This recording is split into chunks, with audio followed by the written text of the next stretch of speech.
And with that, we are back again. Welcome to the show. I am Darren Howard. And I am Robert Nisbet. You are tuned in to Radio Free Canada, a totally free production of independent news, absolutely propaganda anonymous. Oh, are we pushing propaganda, or are we just propaganda free? I don't know. I think we're propaganda free. Let's see now. Do you worship royalty? No. Do you think banks have our best interest at heart? Absolutely not. And do you think the government is transparent and accountable? Okay. So you know who you're tuning into right now. We're going to talk about the story that is not being talked about in major news. Of course, did I say that? I'm Darren Howard. Yes, you did. Okay, well, I'm going to skip that part. Of course, we're going to be talking about Idle No More, but the major issue, the environment and Enbridge. Yeah, because people aren't really paying attention to what's actually coming out of the ground in Alberta. Yes, and they are not paying attention to what they're putting into the ground for fracking. So we've got a major tar sands problem, we've got a fracking problem, and boy, those shippers, those pipelines, and all the nonsense. It's just crazy. It's January 30th, 2012, and we're going to bring you information on Enbridge, Idle No More Day of Action, and banking policy. We are broadcasting from Kelowna, British Columbia, Canada, and it's our privilege to bring you the information that you need to help straighten out those guys who are leading us off a cliff. Yeah. Okay. You mean like Christy Clark? Okay, like Christy Clark. Yeah, they asked her about Enbridge last year, just at the end of the year, and this is what she had to say. So what you've heard from Enbridge so far, does it inspire confidence? No, it doesn't. And I'm really disappointed in what we've heard at the cross-examinations in the hearings. They haven't met our expectations. And Enbridge is going to have to do a much, much better job in order to meet the 5 conditions. But it's not just Enbridge. It's the federal government and it's Alberta. They all have a role to play in meeting those 5 conditions. And they're very tough conditions. If those 5 conditions are not met, it's not going ahead. You know, the funniest thing I like about Christy Clark is she thinks she's going to have a job in the next election. Yeah, I know. Sorry, you're going to be going back to being a soccer mom. Remember, we didn't vote for Christy Clark after Campbell got thrown out after his drunk driving thing and then the other HST thing. And then we inherited her. Yeah, I know. She's kind of like impeached the position. No, that's not what the word. She usurped the position. Usurper. That would be the word for it. I never thought I'd say that one on the radio. But that's one of the reasons why I love working around here, because we're talking about the real issues and the way Idle No More has kind of been thrown under the bus in the major media. Yeah, they've kind of been just trying real hard to discredit them. Yeah, and they're saying things like they're disorganized. They don't realize that a chief is just another politician. And they're not talking about the fact that the 1% are fully in control, and they're exhibiting that control on Indian band land and on white land, both. Yeah, I know. And the media's just dropping the ball a lot, I think. So let's cover the story and let's start getting into it. What do you got for me first here, brother? Well, talking about Enbridge and Idle No More kind of joined forces together on Monday during the National Day of Action here in Kelowna to talk about the Joint Public Review panel that was supposed to be open to the public, but sadly wasn't. Sadly, it was not open to the public. Let's run the clip right now. You are tuned in to Radio Free Canada. Enjoy it, because activism is working.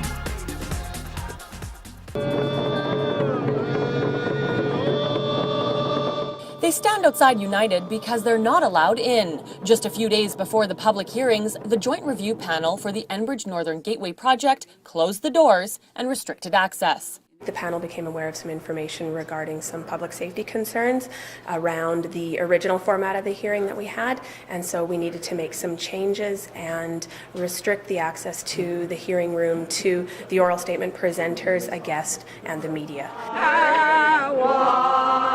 While it was a peaceful demonstration in Kelowna, some believe the panel's decision to close the doors is like adding fuel to the already fiery pipeline protest. Throughout the day, there was to be up to 400 people coming out in support, including those from as far away as the Kootenays.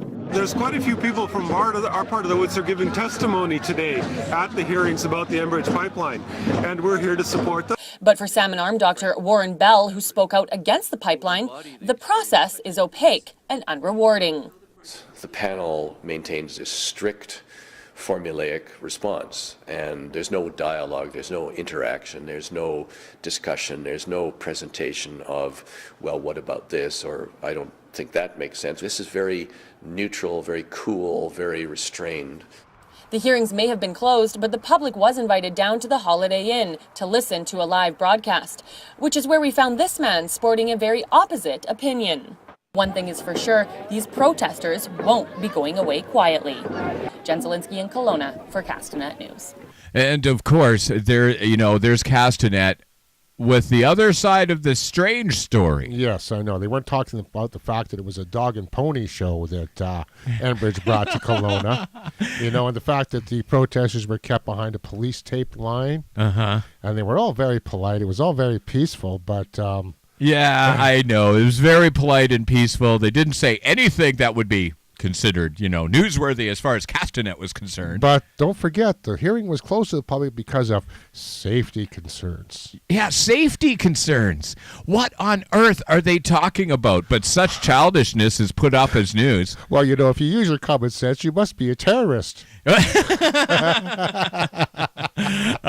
know what? I love that one part about it.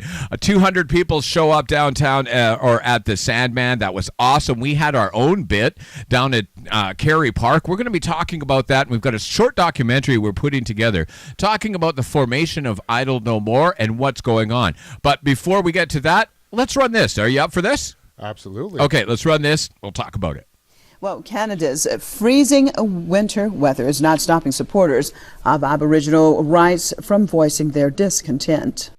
Members of Aboriginal communities and rights activists have rallied as part of a global day of action organized by Idle No More, a group campaigning for the rights of Aboriginal peoples. Protests were planned in at least 30 Canadian cities, as well as in other countries, including Australia and the U.S. Organizers say the Day of Action is meant to protest against the Canadian government's attacks on democracy, Indigenous sovereignty, and human rights. Aboriginal communities have held many rallies over the past weeks in protest of the poor living conditions across Canada. Let's switch over to Calgary, joined by Press TV's correspondent Joshua Blakeney. Hi, Joshua. Joshua, fill us in on exactly what has taken place as far as the latest protest from Idle No More. Arguably something unprecedented in Canada's history. Around the world, from Sweden to Sydney, from Greenland to Las Vegas, global citizens were protesting the Harper government's crimes against the Aboriginal peoples of this country. I myself was on the streets of Calgary today at an Idle No More protest and must have interviewed about a dozen Aboriginal and non-Aboriginal activists, and they were highly displeased with the Harper government. What they said is the Harper government's criminality. Obviously, there's a global dimension to this, and that speaks to the reality that the Harper government is perceived to be shredding up Canada's rather good reputation, or historically good reputation in the world. Interestingly, we also had a new Democratic Party opposition member of Parliament introduce a private members' bill to ask the Harper government to ensure that Canadian laws are consistent with the UN Declaration on the Rights of Indigenous Peoples. Now, revealingly, in 2007, Canada voted against the UN Declaration on the Rights of Indigenous peoples, because that makes reference to things like collective rights, something which the Harper government appears to be ideologically opposed to. All right. Well, thank you so much for being with us, Press TV's correspondent Joshua. Oh, man, thank you for Joshua Blakeney for showing up on the internet. Yeah, well, he does do a lot of work. And yes, Sun News doesn't appreciate the fact that he's actually reporting the story. Yeah, I know. They say he's, they talk about him being a conspiracy theorist and the fact that he thinks 9/11 was an inside job. Okay, but you remember there are a lot of senior citizens out there who still think that the jet fuel from two planes brought down two buildings at Three.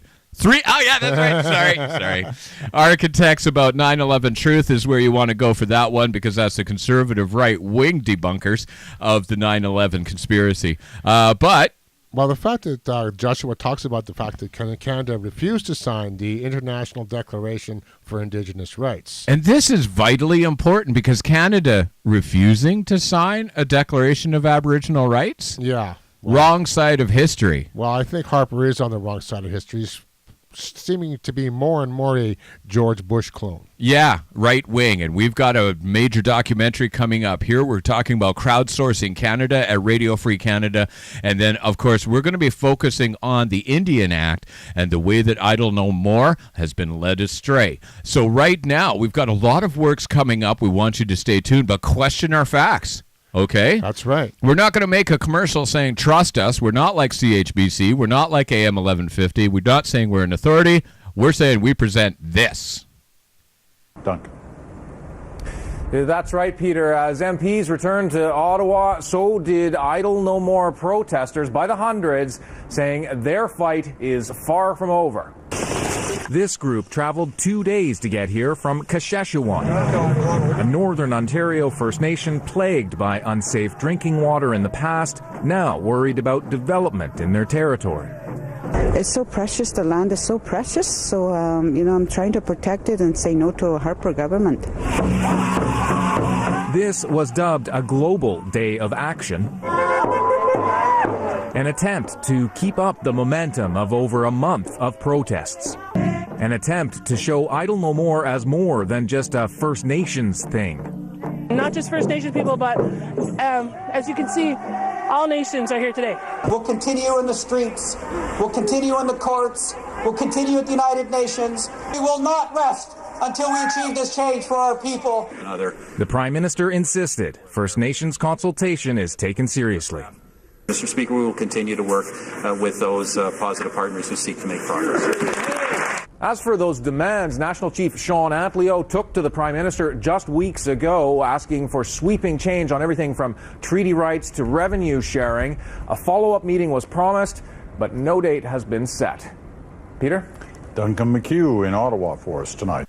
And, of course, Stephen Harper insisting that there's some kind of negotiation going on. Yes, but no date has been set. And of no goals, no results. Just like Anawapaskit last year, leave them in the cold and send in accountants. And hire consultants, yeah. Hire accountants, at millions of dollars. Don't feed anybody, though. It's job creation, Oh, yeah, for consultants and lawyers. Yeah. It's the Harper way. Let's run this now. Okay. The big problem with Occupy and Idle No More movements is that even if we wanted to cave to their demands, we couldn't, because the purpose of their action is so poorly defined. Advice: have a point. It really helps us all enjoy your blockade so much more. When the Palestinian scarf shows up at the Occupy camp, you're losing me. When organized labor supports both Occupy and Idle No More, what does organized labor stand for these days? General malcontents with too much time on their hands between labor negotiations? Don't just lay around like they did at Occupy. If you're bored with your cause, so are we. Don't tell us we have to change to suit you while you hold your breath and turn blue. We might let you turn blue. We don't care. Show the willingness to be in it for the long haul. Realize that changing the system often involves becoming a part of the system. Simply put, if you don't like the system, work to change it. Otherwise, shut up and live with it. If changing the system were easy, it would change with the wind. It isn't easy. It's hard work, and it takes smart as well as dedicated people. Lazy, disorganized, and childish is no way to win the revolution. Right now, those guys at Sun should be shaking because we are paying attention. That's right. You know what? You don't care. For decades, the natives have been working the systems really hard behind the scenes, ignored by Sun Media and major news like CBC. But as soon as they start making some noise and upsetting the apple cart, the right wing comes out, oh, yeah, the Indians are revolting. So I'm going to wear my Palestinian scarf. I'm going to make sure I point out working the system doesn't work. Yeah, ask how well the Palestinians working the system has gone for them. And the Native Indians have been working the systems. Remember, it takes a Christian conservative in Parliament to make sure poverty goes through. This is Radio Free Canada. Coming up in our next segment, we're going to be talking about fiat currency and money creation. We are also coming out with a major documentary talking about the nonsense propaganda and politics surrounding Idle No More, major media, and exactly what the simple solution is to change a behemoth policy made up from nowhere. I am Darren Howard. And I am Robert Nisbet, and this is Radio Free Canada.